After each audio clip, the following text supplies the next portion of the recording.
হালিম একজন বিনয়ী ছেলে ছিলেন, হালিম একজন শিক্ষিত ছেলে ছিলেন, হালিম একজন মেধাবী ছেলে ছিলেন, হালিম একজন দক্ষ রাজনীতিবিদ ছিলেন, হালিম একজন সাহসী পুরুষ ছিলেন, হালিম একজন যোদ্ধা ছিলেন।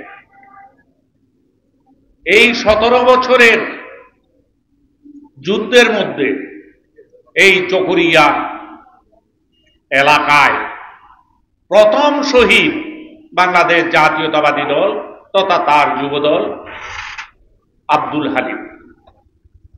আব্দুল হালিমের পথ ধরে শহীদ মিজান, শহীদের মিজানের পথ ধরে শহীদ বাদশাহ, শহীদ জাকের, এমনই করে 6 থেকে 7 জন আমরা এই 17 বছরের মধ্যে এই যুদ্ধের ময়দানে আমরা হারিয়েছি। এই 17 বছরে আমি চকরিয়ার কোনো দায়িত্বে ছিলাম না।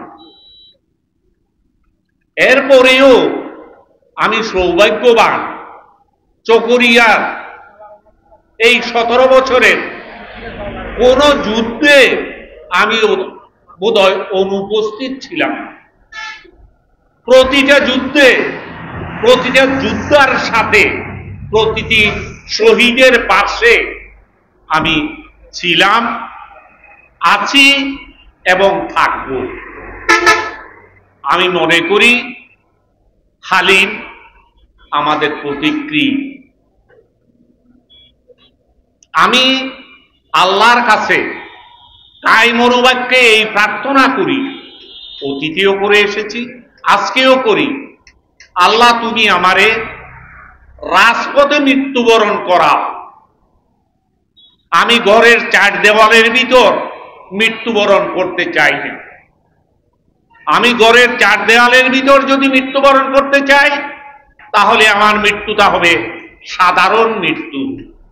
আমি যদি রাজপথে মৃত্যুবরণ করতে পারি, তাহলে আমার মৃত্যুটা হবে অসাধারণ মৃত্যু। সেই অসাধারণ মৃত্যুর অধিকারী আমার প্রিয় নেতা, সাহসী নেতা হালিম ছিলেন। হালিম আছে 100 বছর। যতদিন বাংলাদেশ জাতীয়তাবাদী দল বেঁচে থাকবে, যতদিন এই ভূখণ্ডে বাংলাদেশ জাতীয়তাবাদী দলের পতাকা উঠবে, যতদিন বাংলাদেশের পতাকা উঠবে, হালিম অতদিন বাংলাদেশের মধ্যে জীবিত থাকবে।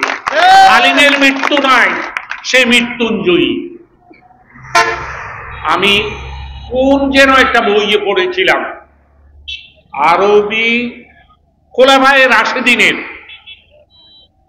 হযরত উমর, হযরত আবু বকর সিদ্দিকীর আমলে একজন সেনাপতি ছিলেন খালেদ বিন ওয়ালিদ। যে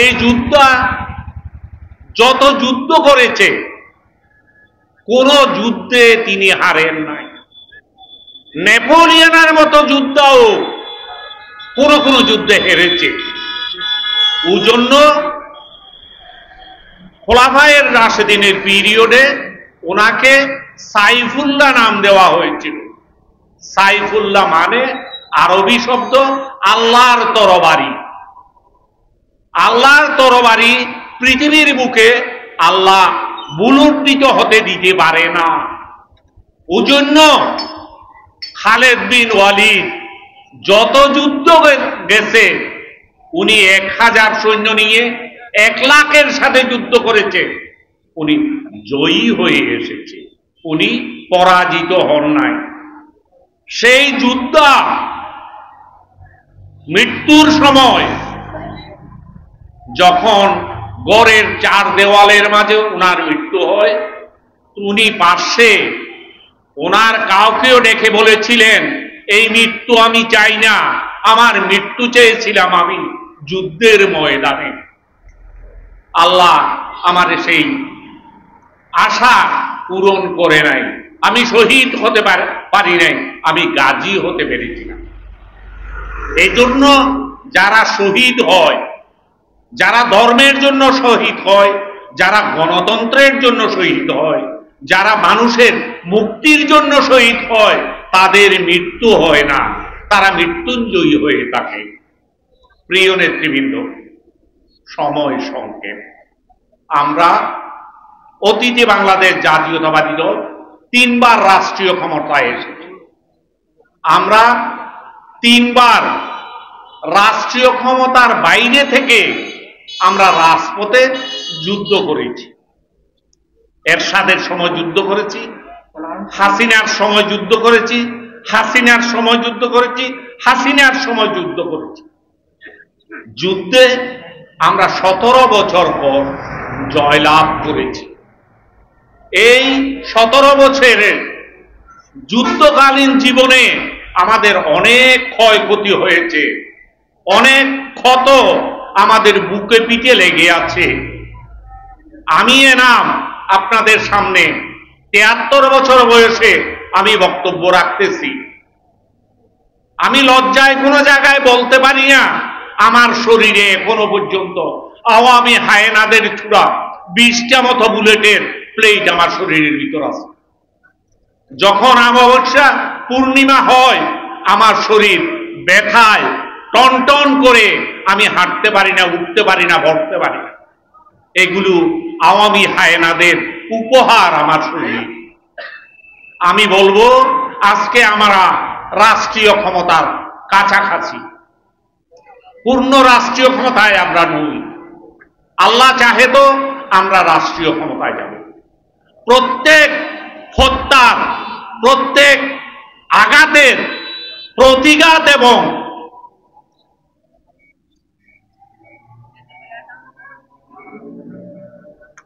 সত্যিকার জবাব আমরা দেব। আমরা কাউকেও ক্ষমা করব না। সে আওয়ামী হায়েনা হোক, সে পুলিশ হোক, সে ম্যাজিস্ট্রেট হোক, যেই হোক, আমরা কাউকেও ক্ষমা করব না। কেউ আইনের ঊর্ধ্বে নয়। আমরা আইনের কাছে তাদেরকে সুপর্দ করতে চাই। আমরা আইনের প্রতি বিশ্বাসী, আমরা আইনের প্রতি আস্থাশীল। আইন যদি বেআইনি ভাবে দেশের মানুষের উপর আবার স্টিম রোলার চালাতে আসে, আবার হায়নাদেরকে রাজপথে উঠার রাস্তা করে দেয়, তাহলে আমি বলবো আইন আপনারা নিজের হাতে তুলে নেন। যে যেখানে পারেন বটতলায়, স্টেশনে, বাজারে আদালত গঠন করুন এবং সেই হায়নাদের বিচার করুন। প্রিয় নেতৃবৃন্দ, আমি বক্তব্য বাড়াবো না।